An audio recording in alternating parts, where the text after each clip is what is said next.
আসসালামু আলাইকুম বন্ধুরা, কেমন আছো সবাই? আশা করি সবাই ভালো আছো, সুস্থ আছো।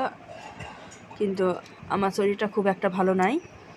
তবুও প্রত্যেক দিনকার কাজ যেমন বাকি থাকে না, তেমন ভিডিও ছাড়াও বাকি থাকবে না। তোমাদের জন্য ভিডিও আসতেই থাকবে।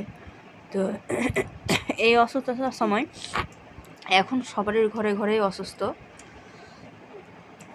তো অসুস্থ হলে সবাই ওষুধের ব্যবহার করে। ওষুধের সাথে সাথে আজকে আমি যে স্পেশাল চাটা বানিয়েছি সেটা যদি খাওয়া হয় তাহলে ছোট বড় সবারই উপকারে দিবে।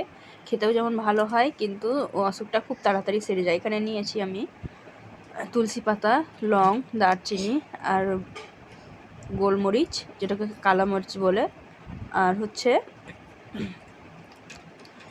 আদা টুকরো। আদাটাকে ভালোভাবে আমি থেতিয়ে নিয়েছি যাতে ভালোভাবে রসটা বের হয়। আর এখানে আমি 1 গ্লাস মতো জল নিয়েছি, দিয়ে এখন জলের মধ্যে সব কিছু অ্যাড করে দিলাম। দিয়ে এটাকে ভালোভাবে ফুটিয়ে নেব। এটা 1 গ্লাস জল দিয়েছিলাম, যতক্ষণ না হাফ গ্লাস থেকে একটু বেশি পরিমাণ থাকবে ততক্ষণ পর্যন্ত ফোটাবো। তাহলে এই যে তুলসী পাতার ফ্লেভার আছে আর উপকারিতা আছে, সব কিছুই কিন্তু গুণাগুণ সব কিছুই একসঙ্গে এই জলের মধ্যে মিশে যাবে। আর এটা খেলে কিন্তু শরীরের পক্ষে খুবই ভালো। এটা যদি সকাল সন্ধ্যা খাওয়া হয় খুব তাড়াতাড়ি যত পুরনো কাশি থাক সেরে যায়। মাথা ব্যথা, কাশি সব কিছুই সেরে যায়। এখন বলবে যদি সেরে যায় তাহলে তুমি কেন খাও না? তুমি খেলে তুমি অসুস্থ কেন? আমি অসুস্থ হয়েছি, আমি খাচ্ছি বলেই তোমাদেরকে জানাচ্ছি। কোনো কিছুই কিন্তু সঙ্গে সঙ্গে হয় না। যেগুলো ওষুধ খেয়ে সঙ্গে হয় না, তো এটাতে কী হবে বলো? তো আস্তে আস্তে খেলে আস্তে আস্তে ফল পাবে। তো তার জন্য আমি এটাকে ভালোভাবে ফুটিয়ে নিচ্ছি। দেখো, নাড়াচাড়া করে আমি পাতাগুলোকে মধ্যেখানে নিয়ে চলে আসছি আর ভালোভাবে ফুটিয়ে নিচ্ছি জলটাকে। জলটা ততক্ষণ পর্যন্ত ফোটাবো যতক্ষণ না কালারটা চেঞ্জ হয়ে যায় এই পাতা থেকে। আর যে সব উপকরণ দিয়েছি সব থেকে কালারটা চলে আসবে জলের মধ্যে, একটা ইয়েলো কালারের মতো চলে আসবে, হালকা ইয়েলো কালার। তো তখন এটাকে আমি গ্যাসের ফ্লেমটাকে বন্ধ করে দেবো। তোমাদেরকে আমি একটু তুলে দেখাচ্ছি। দেখো, কালারটা আসতে শুরু করেছে।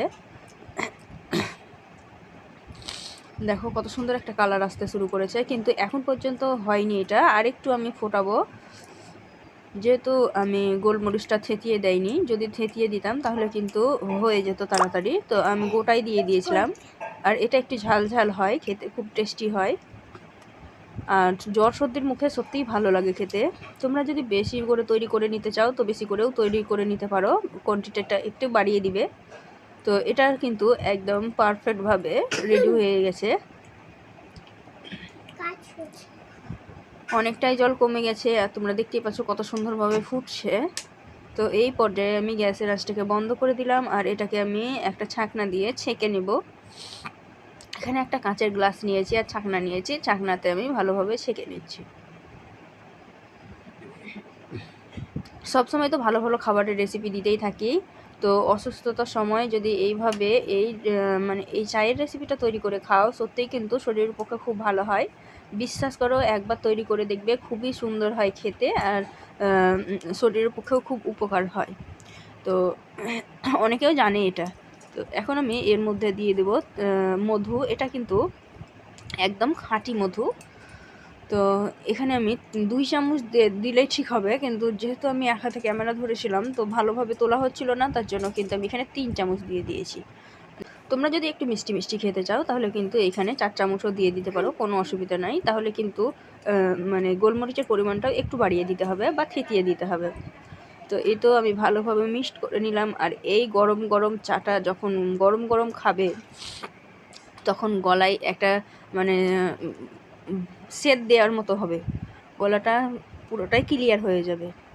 আমি যখন তৈরি করেছিলাম খেয়েছিলাম তখন আমার নাক বন্ধ হয়েছিল, গলাতে লাগছিল চরম, কিন্তু এটা খাওয়ার পরে কিন্তু অনেকটা আমি রিলিফ পেয়েছিলাম, অনেক ভালো লাগছিল।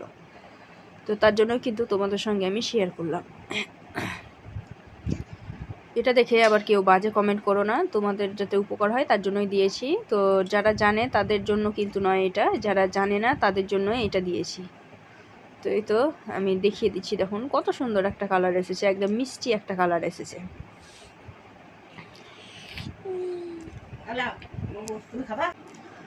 তো আজকের ভিডিওটা এই পর্যন্ত।